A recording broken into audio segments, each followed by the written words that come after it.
எத்தனை பேர் சந்தோஷமா இருக்கீங்க? அவரும் எத்தனை பேர் சந்தோஷமா இருக்கீங்க? ஒரு சூழ்நிலை தான். ஆனால் வசனம் சொல்லுகிறது கர்த்தருக்குள் எப்பொழுதும் என்ன பண்ணுங்க, சந்தோஷமா இருங்க. சாதாரண விஷயம் தான். ஆனால் நம்முடைய கிறிஸ்தவருடைய வாழ்க்கையில வர மரணம் சாதாரணமானதல்ல. பரலோகம் சந்தோஷமான ஒரு அனுபவத்தை அனுபவிக்கும். நாம துக்கப்பட்டு இருக்கலாம். ஒரு பெரிய இழப்பு நம்ம சபைக்கு உண்டானாலும் பரலோகம் அதை இன்னுமா அனுபவித்துக் கொண்டுதான் நான் விசுவாசிக்கிறேன். பரிசுத்தவான்களுடைய மரணம் எப்படிப்பட்டதா இருக்கிறது? கர்த்தருடைய பார்வையில அருமையானதா இருக்கிறது. அவருடைய இந்த உலகத்தினுடைய பாடுகள் எல்லாவற்றையும் மறந்துட்டு விட்டுட்டு ஒரு நித்திய ராஜ்யத்துல மகிமையோட சந்தோஷமா அவர்கள் என்ன பண்ணுவாங்க? நிச்சயமா இருப்பார்கள் என்று கற்றுக்கொள்ள விசுவாசிக்கக்கூடியவர்களா இருக்கிறான். எனக்கு கொடுக்கப்பட்ட நேரம் ரொம்ப கம்மி. அதுக்குள்ளாக எவ்வளவு சீக்கிரமா முடிக்க முடியுமோ முடிக்கிறேன். கர்த்தருடைய பரிசுத்த நாமத்துக்கு ஸ்தோத்திரம். நாம் வாசிக்கலாம். நியாயாதிபதிகள் 2வது அதிகாரம் 1 to 4 வரையிலான வசனங்களை வாசிக்கலாம். நியாயாதிபதிகள் 2வது அதிகாரம் 1 to 4.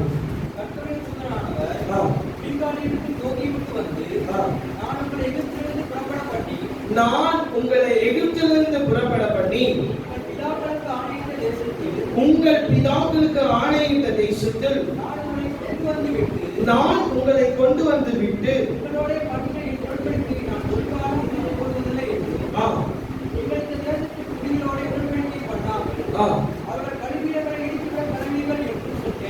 அவர்களுடைய பலிபீடங்களை இடித்துவிட கடவீர்கள் என்று சொன்னேன்.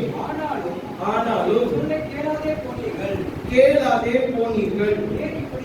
ஏன் இப்படி செய்தீர்கள்?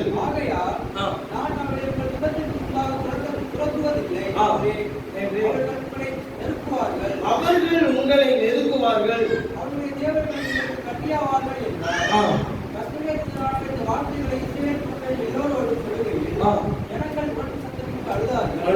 இன்னொரு வசனத்தை வாசிக்கலாம். 1 ராஜாக்கள் 18வது அதிகாரம் 30வது வசனத்தை வாசிக்கிறோம். 1 ராஜாக்கள் 18:30. அப்பொழுது எலியா சகல ஜனங்களையும் நோக்கி என் கிட்டே வாருங்கள் என்றான்.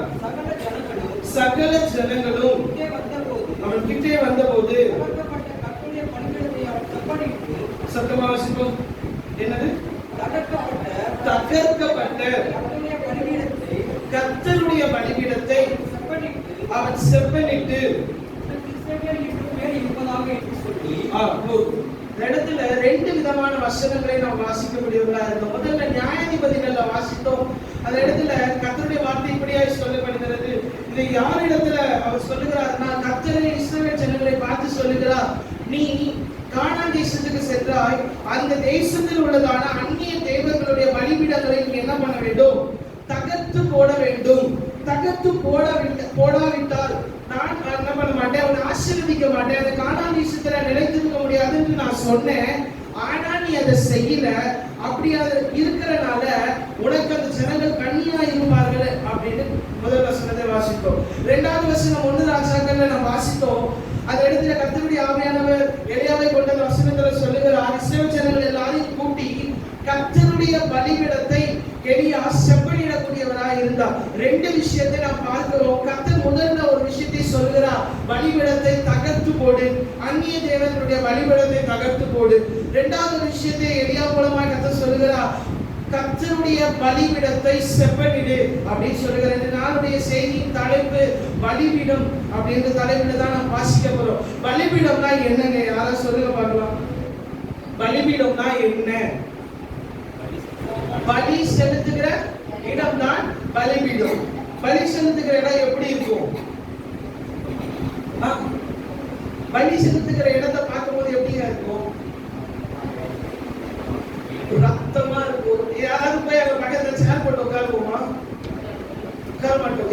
யாருக்கும் அவ்வளவு சீக்கிரம் அந்த இடத்தை என்ன பண்ணாது, பிடிக்காது. ஆனா கர்த்தர் சொல்லுகிறார், பலிபீடம் முக்கியமான ஒரு விஷயம் அப்படின்றதால இந்த வசனத்தை நான் வாசிக்கிறோம். பலிபீடம் என்பது ஒரு மனிதனுடைய வாழ்க்கையை அது காட்டக்கூடியதா இருக்கிறது. இந்த நாட்களில் நாம் பலி செலுத்துகிறவர்களாய் வாழ்கிறவர்கள் அல்ல. கர்த்தர் நமக்காய் பலியானதுனால நாம் பலி செலுத்த வேண்டிய அவசியமும் கிடையாது. ஆனால் கர்த்தர் சொல்லுகிறார், உன்னுடைய வாழ்க்கையே ஒரு பலிபீடம், உன்னுடைய சரீரமே ஒரு பலிபீடமாய் இருக்கிறது. அதை நீ செப்பனிட வேண்டும் அப்படின்னு கர்த்தர் சொல்லுகிறார். நம்முடைய பலிபீடமாகிய நம்முடைய சரீரம் எந்த பலிபீடமா இருக்கிறது?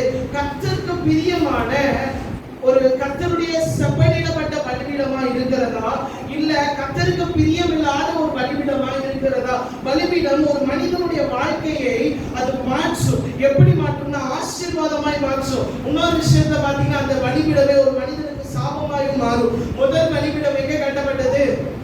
யார் கட்டினாங்க சொல்லுங்க பார்க்கலாம். காயினும் ஆபேலும் கட்டினார்கள்.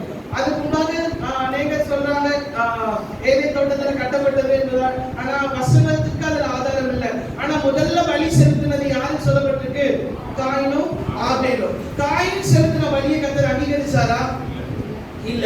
அந்த பலிபீடம் காயினுடைய வாழ்க்கையில எதிர்மறையாய் செயல்படுது. ஆனா ஆபேலுடைய வாழ்க்கையில பாருங்க, ஆபேல் செலுத்தின பலியை கர்த்தர் அங்கீகரித்ததுனால கர்த்தர் அவன் மேல் பிரியமா இருக்கிறார் என்பதை காட்டுகிறது. அவனுடைய வாழ்க்கை ஒரு பலிபீடமாய் இருக்கும். அந்த பலிபீடம் எப்படிப்பட்ட பலிபீடமாய் இருக்க வேண்டும்? கர்த்தருக்கு பிரியமான ஒரு பலிபீடமாய் இருக்கும் என்றால் அது கர்த்தர் அங்கீகரிக்கிற ஒரு பலியாய் மாறும். நம்முடைய வாழ்க்கை கர்த்தருக்கு பிரியமாய் மாறும். ஒருவேளை இந்த பலிபீடம் செப்பனிடப்படாத கர்த்தருக்கு பிரியமில்லாத பலிபீடமாய் இருக்கும்னா காயினுடைய வாழ்க்கையில நடந்ததுதான் நடக்கும். காயினுடைய வாழ்க்கையில என்ன நடந்துச்சு? அவன் சாபத்துக்குள்ளானான். அவனுக்கு எந்த ஒரு ஆசீர்வாதமும் கிடைக்கல. அவன் அலைந்து திரிகிறவனாய் மாறினான். ஆனால் ஆபேலுடைய வாழ்க்கை சிறந்த வாழ்க்கையா இருந்தது. கர்த்தருடைய பார்வையில் அவனுடைய வாழ்க்கை, அவனுடைய காணிக்கை நன்மையா இருந்தது. காரணம் என்ன? கர்த்தருடைய பார்வையில் ஆபேலுடைய பலிபீடம் அருமையானதாய், சிறந்ததாய், நல்லதாய், கர்த்தருக்கு பிரியமானதாய் இருந்தது. இதுதான் சொல்லப்படுகிறது. ஒரு பலிபீடம் ஒரு மனுஷனுடைய வாழ்க்கையில ஒரு நன்மையான ஒரு காரியத்தை செய்யக்கூடும், அதே நேரத்துல எதிர்மறையான காரியத்தையும் அது செய்யக்கூடும். பலிபீடம் என்பது ஒரு மனிதனுடைய வாழ்க்கையில மிக மிக முக்கியமான ஒரு ஒரு ஒரு பாட்டை வந்து வகிக்கக்கூடியதா இருக்கிறது. நம்முடைய வாழ்க்கையில எப்படிப்பட்ட தாக்கத்தை அந்த பலிபீடம் செய்கிறது என்பதுதான் ரொம்ப முக்கியம். கர்த்தருக்கு பிரியமான பலிபீடமா இருக்கும்னா கர்த்தர் நம்மை அங்கீகரிப்பார், கர்த்தர் நம்மை ஆசீர்வதிப்பார். தகர்க்கப்பட வேண்டிய காரியங்களை எல்லாம் நாம் தகர்த்து போட்டு கர்த்தருடைய பலிபீடம் எலியா எப்படி செப்பனிட்டாரோ அது போல நம்முடைய வாழ்க்கையை நாம் செப்பனிடுவோம் என்றால் கர்த்தர் நம்மை பிரியமுள்ளவராய், நமக்கு பதில் தருகிறவராய், நம்மை ஆசீர்வதிக்கக்கூடியவராய் அவர் காணப்படுகிறார். அப்படின்னா பலிபீடம்னா என்ன அப்படின்னு சொல்லி நம்ம பார்க்க வரணும். ஏற்கனவே பேசினது போல பலிபீடம் என்பது எப்படி இருக்கும்? ரத்தம் வடிந்ததாய் ஒரு கதறலின் சத்தம் அந்த இடத்துல என்ன பண்ணிக்கிட்டே இருக்கும்? கேட்டுக்கிட்டே இருக்கும். ஆனா அந்த பலியாய் யார் நமக்காய் மாறி இருக்கிறார்? இயேசு நம்ம இருக்காரு. நமக்காய் ஒரு பலியாய் அவர் என்ன பண்ணாரு? மாறி இப்ப அந்த பலியெல்லாம் நீக்கிட்டு நீ உன்னை எனக்கு பலியாய் தா அப்படின்னு சொல்லி கர்த்தர் கேட்கிறார். கர்த்தர் அப்படிதானே சொல்றார். தன்னை தான் வெறுத்து சொல்லுங்க பார்க்கலாம், தன் சிலுவை எடுத்துக்கொண்டு என்னை பின்பற்ற. கர்த்தர் எப்படி பலியானார்? சிலுவை எடுத்துக்கொண்டு பலியானார். அதேதான் நம்மளையும் பண்ண சொல்றார். நீ ரத்தம் சிந்தன அவசியம் இல்லை, எனக்காக பாடுபடு. நான் உனக்கு சொன்னிருக்கிறதான வார்த்தைகளை நீ செய்யும் போது எனக்கு நீ பலியாய் மாறுகிறாய் என்பதை கர்த்தர் சொல்லுகிறார். அப்படின்னா பலிபீடம்னா என்ன, எப்படிப்பட்ட தாக்கத்தை நம்முடைய வாழ்க்கையில ஏற்படுத்தும் அப்படின்னு ஒரு 3 விஷயங்களை நமக்கு முன்பாக வைக்கிறோம். ஆதியாகமம் 33வது அதிகாரம் 20வது வசனத்தை வாசிக்கிறோம். ஆதியாகமம் 33:20. ஒரு பலிபீடத்தை கட்டி அதற்கு 7 இலோகை இஸ்ரவேல் என்று பெயரிட்டான். மைக்ல வாசிக்கிறோம்.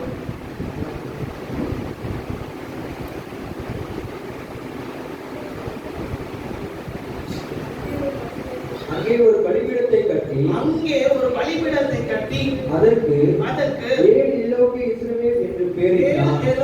இஸ்ரவேல் என்று பெயரிட்டான். இது யார் செய்கிறார்கள் அப்படின்னா யாக்கோபு தன்னுடைய வாழ்க்கையில ஒரு பலிபீடம் கட்டுகிறார். அந்த பலிபீடத்தை கட்டி முதல் முறையில பலிபீடத்தை கட்டின பலிபீடத்துக்கு ஒரு பேர் வைக்கிறதுனா யாக்கோபு தான் வைக்கிறார். அந்த பலிபீடத்துக்கு என்ன பேர் வைக்கிறாரு?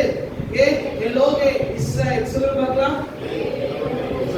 அப்படின்னா என்ன அர்த்தம் அப்படின்னா இஸ்ரவேலின் தேவன் என்னுடைய தேவன், அவர் இஸ்ரவேலின் தேவனா இருக்கிறார், எனக்கு அவர் தேவனா இருக்கிறார் என்று சொல்லி யாக்கோபு என்ன பண்றாரு? ஒரு பலிபீடத்துக்கு அவர் பேர் வைக்கிறார். முதல் விஷயம், ஒரு பலிபீடம் ஒரு மனிதனுடைய வாழ்க்கையில எப்படிப்பட்ட மாற்றத்தை கொண்டு வருதுன்னா, இவ்வளவு நாளா யாக்கோபத்திற்கு யாருமே இல்லாத ஒருத்தரா இருந்த யாக்கோபை கர்த்தர் ஆசீர்வதித்து அவனை பெருக பண்ணுகிறார். இந்த பலிபீடத்தை எப்ப அவர் கட்டுறார் அப்படின்னா அவர் தன்னுடைய சகோதரனாகிய ஏசாவை பார்த்துட்டதுக்கு அப்புறம், ஏசாவோடு சமாதானம் ஆனதுக்கு அப்புறமேட்டா இந்த பலிபீடத்தை கட்டுகிறார். இவ்வளவு நாள் ஏசா அந்த தனிமையா போய் நின்று யாக்கோபு தனிமையா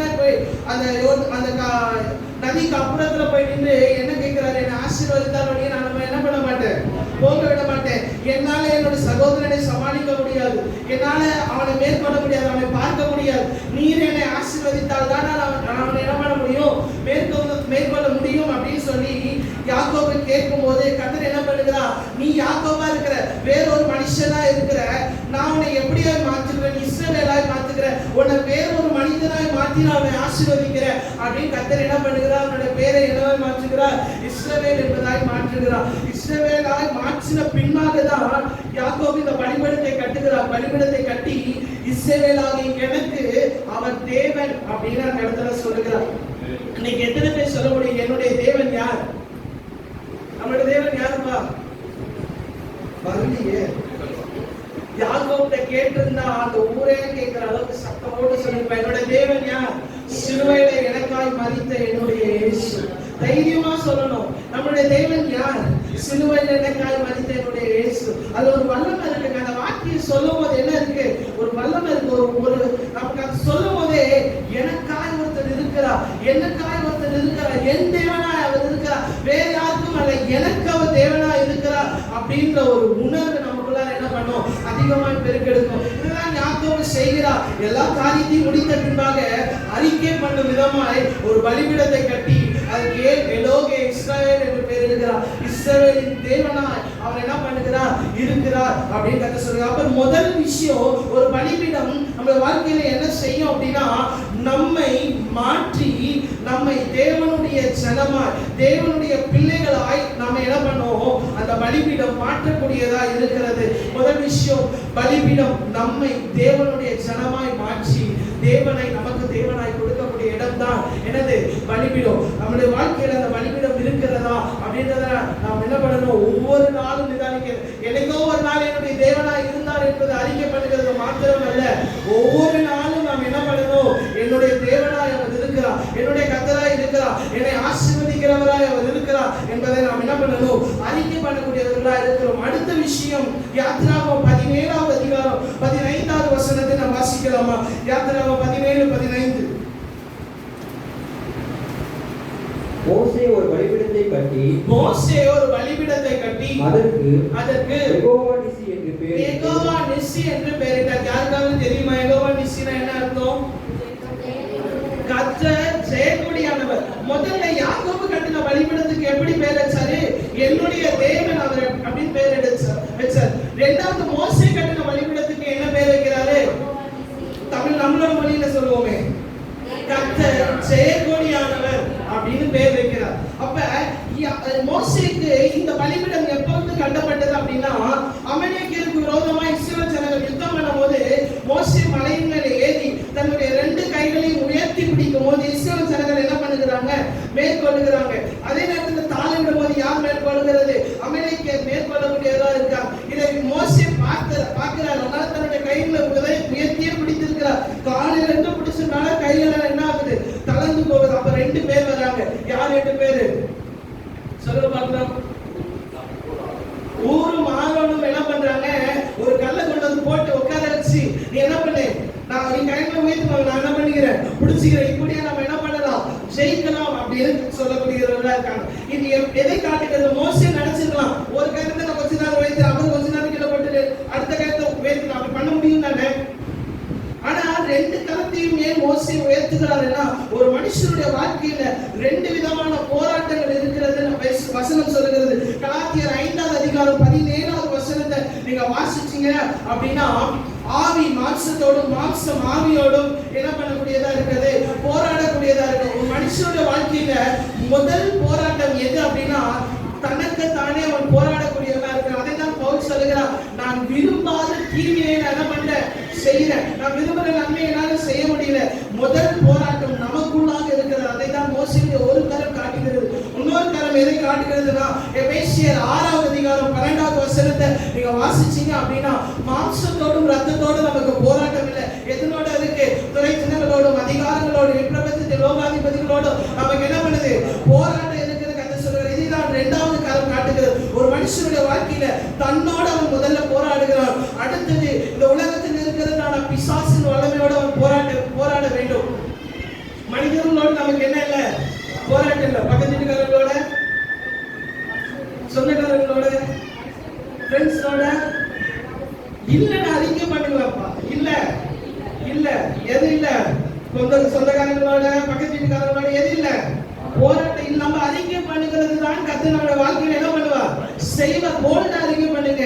என்னோட வாழ்க்கையில எது போராட்டம் இல்ல? மனுஷங்களோட போராட்டம் இல்ல.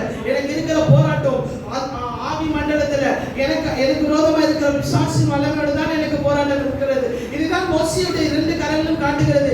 அதை அவன் உயர்த்தி பிடிப்பதற்கு அவனால் முடியல. ஏதோ மனுஷனால தன்னுடைய சுய விருப்பத்தை மேற்கொள்ள முடியுமா?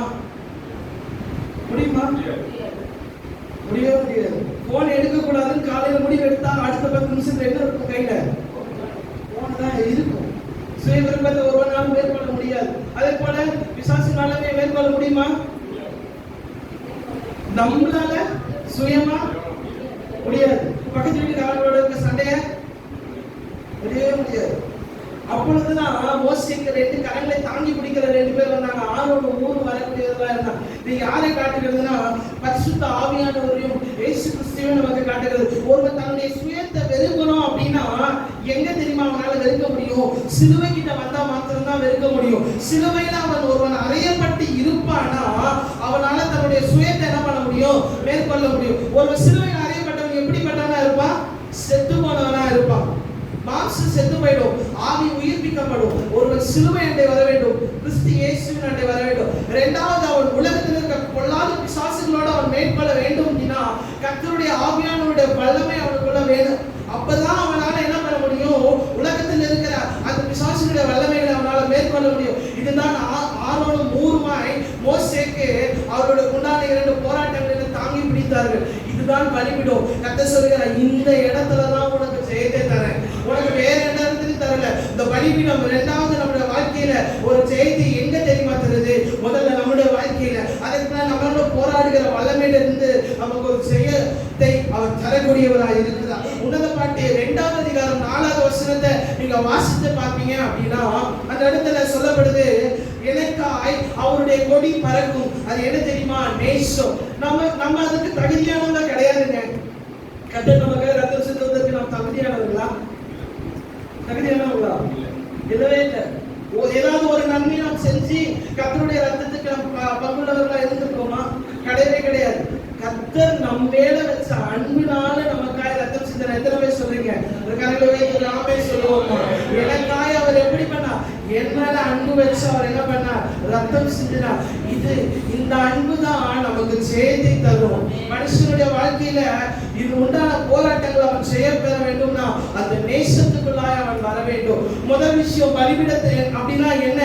நம்மை மாற்றி தேவனுடைய ஜனமாய் மாற்றுகிற இடம் தான் பலிபீடம். 2வது விஷயத்தை பார்த்தோம், நமக்குள்ளாக உண்டாகிற போராட்டங்களிலும் நமக்கும் பிசாசுக்கும் உண்டான போராட்டங்களிலும் நமக்கு ஜெயத்தை தருகிற இடம் தான் பலிபீடம் அப்படின்னு சொல்லி பார்த்தோம். 3வது ஒரு காரியத்தை பார்க்கலாம். 1 கொரிந்தியர் 10வது அதிகாரம் 18வது வசனத்தை வாசிக்கலாமா? 1 கொரிந்தியர் 10வது அதிகாரம் 18வது வசனம்.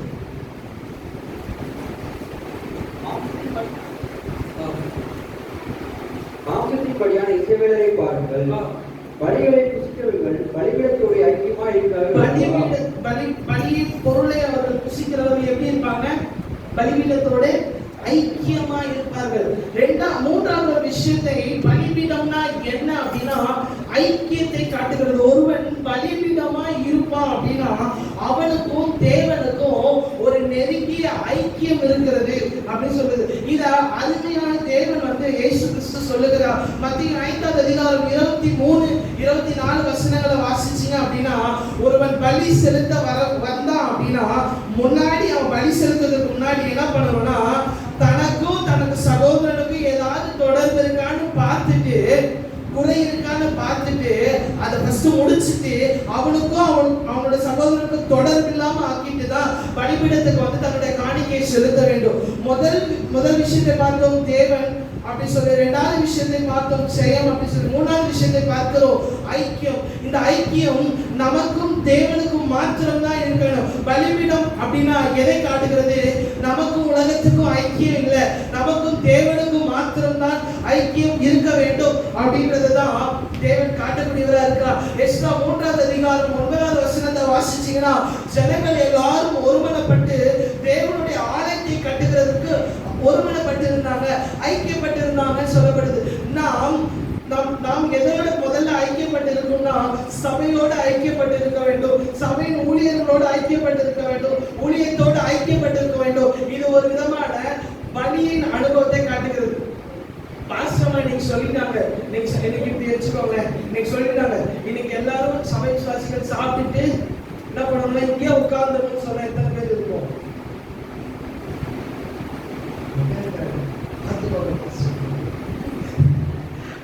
ஒரு பேச்சுக்கு தானே சொன்னேன், சாப்பிட்டு இங்க இருந்தலாம் அப்படின்னு சொல்லிட்டாங்க. இன்னைக்கு ஃபுல்லா பிரேயர் தான், இன்னைக்கு சண்டே தானே, எல்லாத்துக்கும் நீங்க எல்லாரும் இன்னைக்கு நீங்க இங்க உட்காருங்கன்னு சொல்லிட்டா ஒரு பேச்சுக்கு கூட நம்மளால உட்கார முடியுது. சபையின் ஐக்கியத்தை சொல்றதுக்காக நான் உங்களுக்கு சொல்றேன். சபையில ஊழியக்காரர் நமக்கு என்ன சொன்னாலும் அதற்கு நம்ம ஒத்து போறோமா? இன்னைக்கு இது முடியாது, வேண்டாம் அப்படின்னு பாஸ்டர் சொல்றாங்கன்னா அது நம்ம வேண்டாம் சொல்லிட்டாங்க, ஊழியக்காரர்கள் சொல்லிட்டாங்க வேண்டாம் அப்படின்னு எத்தனை பேர் எந்தெந்த விதத்துல எல்லாம் டிசிஷன் எடுத்திருக்கோம்.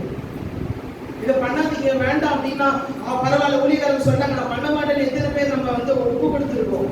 இது சபைக்கும் சபையின் ஊழியர்களுக்கும் உண்டான ஐக்கியம். இதுதான் கர்த்தர் சொல்லுகிறார். அடுத்தது 1 கொரிந்தியர் 1ஆம் அதிகாரம் 9ஆவது வசனத்தை நீங்க வாசிச்சீங்கன்னா, முதல்ல நமக்கு யாரோட தெரியுமா ஐக்கியம் இருக்கணும்? கர்த்தர் இயேசு கிறிஸ்துவோடு நம்ம ஐக்கியப்பட்டவர்களா இருக்கணும். 2 கொரிந்தியர் 6ஆவது அதிகாரம் 14ஆவது வசனத்தை நீங்க வாசிச்சீங்கன்னா, பிதாவாகிய தேவனோடு நமக்கு ஐக்கியம் இருக்கணும். ஒளியோடு ஐக்கியப்பட்டு இருக்கணும் அப்படின்னு சொல்லப்படுது. ஒளினா யாரை காட்டுகிறதா? பிதாவோடு ஐக்கியப்பட்டு இருக்கணும் அப்படின்னு சொல்லுது. அதே 2 கொரிந்தியர் 13ஆவது அதிகாரம் 14ஆவது வசனத்தை நீங்க வாசிச்சீங்கன்னா, யாரோட ஐக்கியப்பட்டிருக்கணும்னா பரிசுத்த ஆவியானவரோட ஐக்கியப்பட்டிருக்கணும். ஒருவன் தேவனோட ஐக்கியப்பட்டிருக்க வேண்டும் அப்படின்றதுக்கு தான் இந்த 3 வசனங்களே நான் உங்களுக்கு சொல்றேன். ஒருவன் தேவனோட எப்ப தெரியும் ஐக்கியப்பட்டிருக்க முடியும்? சபையில ஒருத்தர் ஐக்கியப்பட்டு இருப்பானால் அவன் தேவனோட ஐக்கியப்பட்டு இருக்க முடியும். நிறைய காஸ்பல் மீட்டிங்லாம் நடந்திருக்கு, சுவிசேஷ கூட்டங்கள்லாம் நடக்கும்போது என்ன பண்ணுவாங்கன்னா, வசனத்தை சொல்லிட்டு யாருன்னா கர்த்தரை ஏற்றுக்கொள்றீங்களோ முன்னாடி வாங்கன்னு சொல்லுவாங்க. முன்னாடி வந்து ஏற்றுக்கொண்டதுக்கு அப்புறம் அவங்கள்ட்ட ஒரு வார்த்தை சொல்லி அனுப்புவாங்க, நீங்க உங்க ஏரியால பக்கத்துல இருக்க சபைக்கு நீங்க என்ன பண்ணுங்க, போங்க. ஏன் போங்கன்னு சொல்லி அனுப்புறாங்க? இப்பதானே தேவனை ஏற்றுக்கிட்டாங்க, தேவன் அவங்களை ஐக்கியமாயிட்டாங்க, ஏன் சபைக்கு போக வேண்டும் அப்படின்னு அவங்க சொல்லி அனுப்புறாங்கன்னா, ஒரு சபையோட ஐக்கியப்பட்டு இருக்கதான் கர்த்தரோட இன்னும் ஆழமான ஐக்கியத்துக்குள்ளாக அவனால் வர முடியும். மேற்போக்கான ஐக்கியத்தை கர்த்தர் எதிர்பார்க்கல, ஆழமான ஐக்கியத்தை கர்த்தர் எதிர்பார்க்கிறார். பலிபீடம் என்பது ஐக்கியத்தை 3ஆவது இடத்துல காட்டுகிறது. எதனோடு ஐக்கியப்பட்டிருக்க வேண்டும்? முதல்ல சபையோடு சிரமாய் ஐக்கியப்பட்டு இருப்போம்னா தான் கர்த்தரோடும் பிதாவோடும் அப்புறம் பரிசுத்த ஆவியானவரோட நம்மால் ஐக்கியப்பட்டு இருக்க முடியும். அதனாலதான் வந்து என்ன சொல்றோம், எல்லா கூட்டத்துக்கு வாங்க, அட்லீஸ்ட் சண்டே சர்வீஸ்க்காக என்ன பண்ணுங்க, ரெகுலரா வாங்க, ஐக்கியப்படுங்க, ஊழியத்தோடு ஐக்கியப்படுங்க, ஊழியக்காரர்களோடு ஐக்கியப்படுங்க. ஐக்கியப்படதான் நம்முடைய வாழ்க்கை சிறந்த வாழ்க்கையாய் மாறும். முதல் 3 விஷயத்தை நான் உங்களுக்கு சொல்லியிருக்கேன். பலிபீடம் என்றால் என்ன? அது நம்மை மாற்றி தேவனுடைய பிள்ளையாய் மாற்றுகிற இடம். 2வது பலிபீடம்னா என்ன? நம்மை நாமே மேற்கொள்ளவும் பிசாசுகளை மேற்கொள்ளுகிற ஒரு ஜெயத்தை கொடுக்கிற இடம் தான் பலிபீடம். 3வது நான் சொன்னேன், சபையோடும் அதற்கு பின்பாக தேவனோடும் ஐக்கியப்பட்டு இருக்கிற இடம் தான் பலிபீடம். இப்படிப்பட்ட பலிபீடமாய் நாம் இருக்கிறோமா அப்படின்றத கர்த்தர் எதிர்பார்க்கிறார். நான் முதல்ல இப்பதான் நான் பலிபீடம்னா என்னன்ற டாபிக்கை நான் முடிச்சிருக்கேன். இப்பதான் நான் சப்ஜெக்ட்குள்ள வர போறேன். நம்ம வாசிச்சோம்ல 2 நியாயாதிபதிகள் 6ஆவது அதிகாரம், நியாயாதிபதிகள் 2ஆவது அதிகாரம் 1ல இருந்து 4 வசனங்களை வரைக்கும் வாசிச்சோம். அந்த இடத்துல கர்த்தர் சொல்லுகிறார், நீ அந்நிய தேவர்களுடைய பலிபீடங்களை நீ என்ன பண்ணணும்? தகர்த்து போட வேண்டும் அப்படின்னு கர்த்தர் சொல்லுகிறார். அப்படின்னா எந்த பலிபீடத்தை தகர்க்கணும் அப்படின்னு கர்த்தர் சொல்லியிருக்கிறார் அப்படின்றத அந்த ஜனங்கள் செய்யறதை வச்சு நம்ம பார்க்கலாம். நியாயாதிபதிகள் 6ஆவது அதிகாரம் 30வது வசனத்தை வாசிக்கலாமா?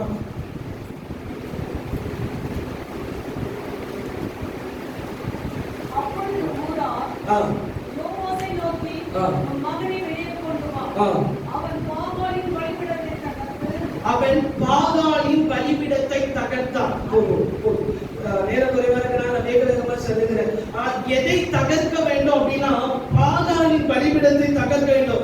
இதே விஷயத்தை இஸ்ரவேல் ஜனங்கள் திரும்பி திரும்பி செய்துட்டு பாருங்க. நான் சொல்லுகிறேன், நீங்க எழுதிக்கோங்க. யாத்திராகமம் 34வது அதிகாரம் 13வது வசனத்தை வாசிச்சீங்கன்னா அங்கேயும் பாகாலின் பலிபீடங்கள் தகர்க்கப்பட்டிருக்கும். உபாகமம் 7வது அதிகாரம் 5வது வசனத்தை நீங்க வாசிச்சீங்கன்னா, உபாகமம் 7:5 நீங்க வாசிச்சீங்கன்னா அங்கேயும் இஸ்ரவேல் ஜனங்கள் பாகாலின் பலிபீடங்களை தகர்த்திருப்பாங்க.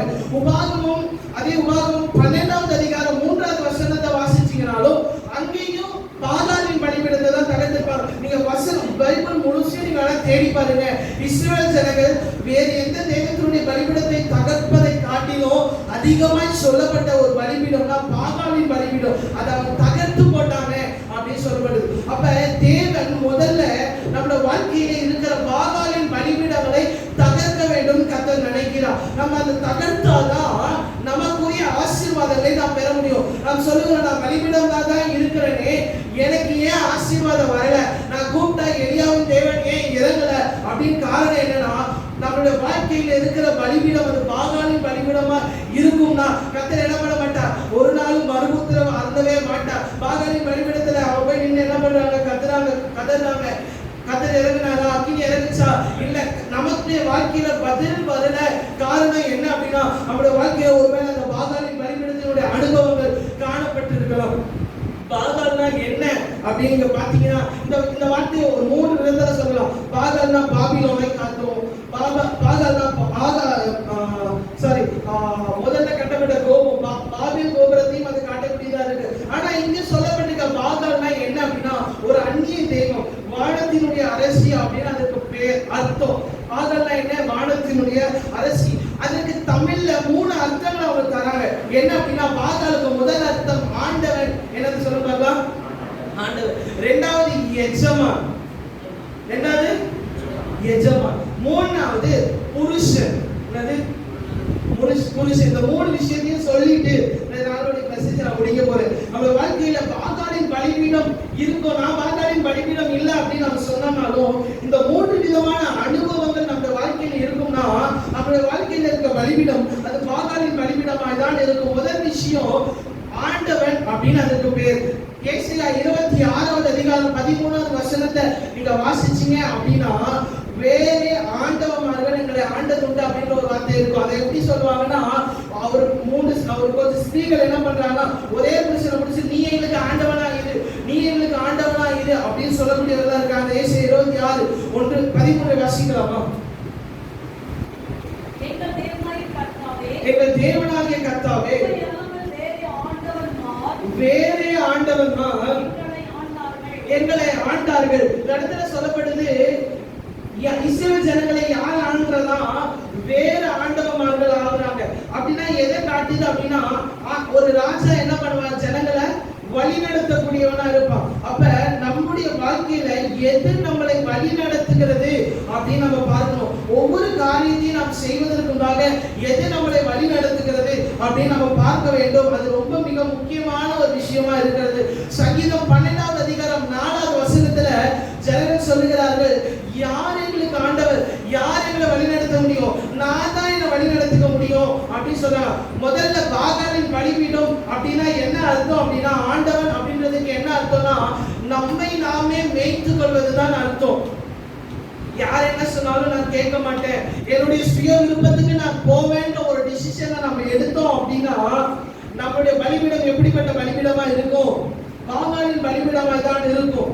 யாரும் எங்களுக்கு சொல்ல வேண்டாம், கர்த்தர் எங்களுக்கு சொல்ல வேண்டாம், நான் அதை செய்ய மாட்டேன். ஏதாவது ஒரு சின்ன விஷயத்துல நான் முடிவெடுப்போம், ஆனாலும் பலிபீடம் எப்படியா மாறிடும், பாகாலின் பலிபீடமாய் மாறிடும். சுய எண்ணத்துக்கு எப்பவுமே நம்ம என்ன பண்ணக்கூடாது, இடம் கொடுக்க கூடாது. சுய விருப்பத்துக்கு இடம் கொடுக்க கூடாது, சுய ஆசைக்கு இடம் கொடுக்க கூடாது. அப்படி நாம் இடம் கொடுப்போம் என்றால் அது பாகாலின் பலிபீடம். கர்த்தர் சொல்லுகிறார், அப்படிப்பட்ட பலிபீடத்துக்கு நான் ஆசீர்வாதத்தை தரமாட்டேன், அது இடிக்கப்படுமானால் நான் ஆசீர்வாதத்தை தருவேன் அப்படின்னு கர்த்தர் சொல்லுகிறார். இரண்டாவது விஷயம், அதற்கு பெயர் எஜமான். எஜமானுக்கு கீழே என்ன பண்ணுவாங்கன்னா அடிமைகள் இருப்பாங்க. ஏன்னா அடிமை இருப்பான். ஒரு மனுஷனோட வாழ்க்கை ஏதாவது ஒரு விதத்துல அடிமைப்பட்டு இருக்கும்னாலும் அவன் பாகாலின் பலிபீடமாய் தான் இருக்கிறான். யோவான் 8வது அதிகாரம் 34வது வசனத்தை நீங்க வாசிச்சீங்கன்னா, பாவம் ஒரு மனிதனை அடிமைப்படுத்தக்கூடிய வரக்கூடியதா இருக்கும். முதல் விஷயத்தை நம்ம பார்த்தோம், நம்மை நாமே ஆண்டு கொள்வது. இரண்டாவது விஷயத்தை நம்ம பார்க்கிறோம், பாவம் ஒரு மனிதனை அடிமைப்படுத்துவது. இந்த அடிமைத்தனம் தான் ஒரு மனுஷனை பாகாலின் பலிபீடமாய் மாற்றிவிடும். நம்ம ஒருவேளை நமக்குள்ளாக பாவம் இருக்கும்னா நமக்காய் கர்த்தர் ஆசீர்வாதத்தை தரக்கூடியவராய் இருக்க மாட்டார். பாவம் இல்லாத மனுஷன் யாராவது இருக்கானா? இல்லவே இல்லை. வசனம் அப்படிதான் சொல்லுது. நீ பாவி இல்ல, பரிசுத்தவான் சொன்னீனா நீதான் ஃபர்ஸ்ட் பாவி, நீ பொய் சொல்லிட்ட அப்படிதான் வசனம் சொல்லுது. நாம் நம்மை பாவின்னு ஒத்துட்டு அந்த சிலுவை கிட்ட வரும்போது கர்த்தர் நம்மை மன்னிப்பார். இன்னைக்கு அநேகருக்கு அந்த சிலுவை கிட்ட வருவதற்கான ஆசையே இல்லை. அதனாலதான் அவங்க மூத்த ஊழியக்காரர்கள் எப்படி சொல்லுவாங்க, கொஞ்ச நேரமாக சிலுவையை தியானிச்சு பாருங்க. சிலுவை கிட்ட வர வர வரதான் நமக்குள்ளாக இருக்கிற பாவம் நமக்கு தெரியும். வெளிச்சத்துக்கிட்ட வந்தாதான் உள்ள இருக்க உறுப்பெல்லாம் என்ன பண்ணும் தெரியுமா? தெரியாதா? இருட்டா இருக்க இடத்துல என்ன இருக்குன்னு தெரியாது. இடத்துல வெளிச்சம் வந்தாதான் என்ன பண்ணும் தெரியும். அது போல சிலுவை அண்டை நாம் வர வர வரதான் நமக்குள்ளாக என்ன பாவம் இருக்கிறது என்பது தெரியும். பாவங்கள் இருக்குமானால் நம்முடைய பலிபீடம் அது பாகாலின் பலிபீடமா இருக்கும். கர்த்தர் அதை தகர்க்க வேண்டும் அப்படின்னு கர்த்தர் சொல்லுகிறார். அடுத்தது அதற்கு ஒரு அர்த்தத்தை சொல்லுகிறார்கள், புருஷன் அப்படின்னு. ஏசியா 4வது அதிகாரம் 1வது வசனத்தை வாசிச்சீங்கன்னா, வேறு ஒருத்தரை மேல ஆசைப்படுவதுதான் அது எப்படி சொல்றது, வேறு ஒருத்தரை நம்ம புருஷனா வைத்துக் கொள்வதுதான் இந்த இடத்துல சொல்லப்படுறது. அதாவது நாம் சிநேகிக்கக்கூடிய ஒரு நபர் தேவனா இல்லாம வேறு ஒரு நபராய் மாறும் பொழுது நாம் என்ன பண்றோம்? பாகாலின் பலிபீடமாய் மாறுகிறோம். இன்னைக்கு ஒருத்தரை கேட்டீங்கன்னா உனக்கு என்ன ரொம்ப பிடிக்கும், சின்ன பையனை கூப்பிட்டு கேட்டீங்கன்னா அவன் என்ன சொல்லுவான்? என்னப்பா சொல்லுவான்? சாட்சியில நான் கேட்கிறேன், சாட்சியில உனக்கு ரொம்ப பிடிக்கும் அப்படின்னு என்ன சொல்லுவாரு? பெரிய டெய்லி மில்க்கும் ஒரு ஒரு ஃபுல்லா ஒரு ஐஸ்கிரீம் டப்பா ஃபேமிலி பேக் வாங்கி கொடுத்தீங்கன்னா எனக்கு என்ன பண்ணுவோம்? ரொம்ப பிடிக்கும். அதே பெரியவங்கள்ட்ட கேட்டீங்கன்னா, தாய் தகப்பன் மாதிரி கேட்டீங்கன்னா அவங்க என்ன சொல்லுவாங்க? யார் ஃபர்ஸ்ட் ரொம்ப பிடிக்கும் சொல்லுவாங்க? அவர்களுடைய பிள்ளைகளை சொன்னாங்க, அவர்களுடைய பிள்ளைகளை ரொம்ப பிடிக்கும். நல்லா பணக்காரங்க போய் கேட்டீங்கன்னா எதை பிடிக்கும்னு சொல்லுவாங்க? எதை பிடிக்கும்? அவனுடைய பணத்தை அவனுக்கு பிடிக்கும். எதன் மேல நம்ம அதிகமாக ஆசை வைக்கிறோம் என்பது முக்கியம். நாம் எதன் கர்த்தரை தாண்டி வேறு ஒன்றின் மேல ரொம்ப ஆசை வைக்கிறோம் அப்படின்னா அது பாகாலின் பலிபீடம். கர்த்தர் அது மேல பிரியமா இருக்க மாட்டான். என்னை காட்டிலும் வேற எதையும் அதிகமா நேசிக்காத அப்படின்னு கர்த்தர் சொல்லுகிறார். பேதுருவை பார்த்து கர்த்தர் கேட்கிறார், நீ என்ன பண்ற, என்ன நேசிக்கிறாயா? நேசிச்சதுனாலதான பேதுரு அங்க இயேசுவோட படகுல இருந்தார். கர்த்தர் என்ன கேட்கிறாரு? நீ என்ன நேசிக்கிறாயா? திரும்பி கேட்கிறார், நீ என்ன நேசிக்கிறாயா? திரும்பி கேட்கிறார், நீ என்ன நேசிக்கிறாய்? அப்படி 3 தடவை கேட்கிறார். கர்த்தர் சொல்லுகிறார், உன்னுடைய ஆவி ஆத்துமா சரீரத்துல உனக்கு இருக்கக்கூடிய ஒரே நேசம் யாரா இருக்கணும்னா நானா இருக்கணும். அப்படி நானா இருந்தா மாத்திரம் தான் நீ யாருடைய பலிபீடம்? எனக்கு பிரியமான பலிபீடம். இந்த 3 விஷயத்தையும் நம்ம வாழ்க்கையில இருந்து நாம் தகர்த்து போட வேண்டும் கர்த்தர் சொல்கிறார். முதல் விஷயம், நான் என்கிற சுயத்திலிருந்து நாம் என்ன பண்ண வேண்டும்? தகர்த்து போட வேண்டும். பாவம் என்கிற அடிமைத்தனத்தை நாம் என்ன பண்ணணும்? தகர்க்க வேண்டும். 3வது விஷயம், ஸ்நேகம், உலக ஸ்நேகத்தை நாம் என்ன பண்ணணும்? தகர்க்க வேண்டும். அதுதான் யாக்கோபு 4:4 வாசிக்கிறோம். உலக ஸ்நேகம் தேவனுக்கு விரோதமான பகை. எதையும் நம்ம அதிகமா நேசிக்கவே கூடாது. எதையாவது நம்ம அதிகமா நேசித்தோம்னா நாம் என்ன பண்ணிட்டு இருக்கோம்? பாகாலின் பலிபீடமா இருக்கிறோம். கர்த்தர் பிரியப்படவே மாட்டார். இப்படிப்பட்ட பலிபீடத்தை உடைச்சு போட்டுட்டு தான் 1 ராஜாக்கள் 18வது அதிகாரம் 30வது வசனத்தை நாம் வாசிச்சோம். எலியா என்ன பண்ணுகிறார்? கர்த்தருடைய பலிபீடத்தை செப்பனிடக்கூடியவராக இருந்தார். இன்னைக்கு நாம் எலியாவின் தேவனே இறங்கும் அப்படி சொல்லி பாட்டு பாடணும். அக்கினி வந்த மாதிரி இல்ல. காரணம் என்னன்னா, பாகாலின் பலிபீடம் அங்க இருக்கு. அதை உடைச்சு கர்த்தருடைய பலிபீடத்தை நாம் செப்பனிடும் போதுதான், நம்முடைய வாழ்க்கையை நாம் செப்பனிடும் போதுதான் கர்த்தருடைய அக்கினி இறங்கக்கூடியதா இருக்கும். சபையில இன்னும் அதிகமாய் கர்த்தருடைய வல்லமை வெளிப்படும். எப்ப அப்படின்னா, நாம் எல்லாருமே பலிபீடமாய் மாறி நம்முடைய வாழ்க்கையை முழுவதுமா கர்த்தரிடத்துல ஒப்பு கொடுத்து எல்லா பாகாலின் பலிபீடங்களெல்லாம் உடைச்சு கர்த்தருடைய பலிபீடத்தை செப்பனிட நாம் சொல்லாமே சின்ன ஜெபம் அக்கினி அதை இறக்கும். எலி எத்தனை மணி நேரம் ஜெபம் பண்ணாரு அக்கினி இறக்குவதற்கு? கர்த்தாவே கேட்டாரு. பெரிய ஜெபம்லாம் இல்லை, 3 செகண்ட் தான். அதுக்கு அக்கினி இறங்கும். எப்ப இறங்கும்னா, நம்மளோட பலிபீடம் கர்த்தரின் பலிபீடமா இருக்கணும். அதுவும் செப்பனிடப்பட்ட பலிபீடமா இருக்கணும். அந்த பலிபீடம் எப்படிப்பட்டதா இருக்கு. இன்னைக்கு கர்த்தருடைய பலிபீடத்துல நாம் தினைக்கும் பலி செலுத்தக்கூடியவர்களா இருக்கிறோமா?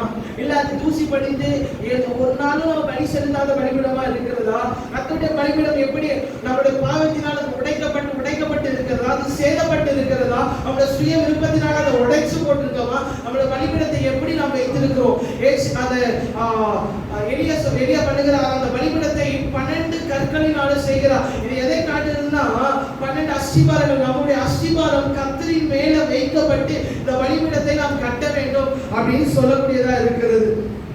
கற்கள் 12 கற்களை என்ன பண்றாரு எலியா வைத்து கட்டுகிறார். கற்கள் எதை காட்டுது அப்படின்னா மத்தேயு 4வது அதிகாரம் 3வது வசனத்தில் 4வது வசனத்தை நீங்க வாசித்து பாத்தீங்கன்னா அதான் சொல்லுகிறார், அப்பத்தினால் மாத்திரமல்ல தேவனுடைய வாயிலிருந்து வருகிற ஒவ்வொரு வார்த்தையினாலும் பிழைப்பான். அப்ப பிசாசு என்ன சொன்னா, கல்லை நீ சாப்பிடுங்க அப்படின்னு சொல்லும் போது கர்த்தர் ரிப்ளை என்ன பண்றாரு, கல்லுக்கு எதை ஈக்குவலா வைக்கிறாரு, கர்த்தருடைய வார்த்தையை வைக்கிறார். அடுத்து அப்ப எலியா எதை வைத்து தன்னுடைய பலிபீடத்தை கட்டியிருப்பாருன்னா 12 கர்த்தருடைய வார்த்தைகளை வைத்து அவர் என்ன பண்ணக்கூடியவரா இருந்தா, கட்டக்கூடியவரா இருந்தா.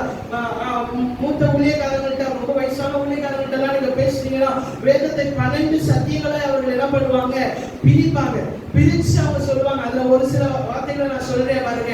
ஞானஸ்நானம் என்பது ஒரு சத்தியம், பாவ மன்னிப்பு என்பது ஒரு சத்தியம், பரிசுத்த ஆவியானவருடைய அபிஷேகம் என்பது ஒரு சத்தியம், நம் மற்றவர்களிருந்து வேறு பிரிஞ்சு வாழ்வது என்பது ஒரு சத்தியம். இந்த மாதிரி ஒரு 12 சத்தியங்களை வைத்துதான் அந்த கற்களாய் அதை வைத்து நாம் நம்முடைய பலிபீடமாகிய நம்முடைய வாழ்க்கையை நாம் கட்டுவோம்னா கர்த்தர் அந்த இடத்துல அக்கினி அனுப்பக்கூடியவரா இருக்கிறார். இந்த அக்கினி நம்முடைய வாழ்க்கையில வர வர வர நம்ம வாழ்க்கையை மாற்றக்கூடியதா இருக்கும். எத்தனை பேர் விசுவாசிக்கிறீங்க, என்னோட பலிபீடம் இன்னைக்கு செப்பனிடப்பட வேண்டும்? அதில் உயர்த்தி ஒரு நிமிஷம் கண்ணை மூடி, அப்பா என்னோட பலிபீடத்தை கர்த்தர் செப்பனிடுங்க ஆண்டவரே. ஒரு நிமிஷம் கேளுங்க பார்க்கலாம். இந்த செய்தியோட முடிவுக்கு வந்திருக்கிறோம். எல்லாருமே முடிந்தார்கள் முழங்கால் படிட்டு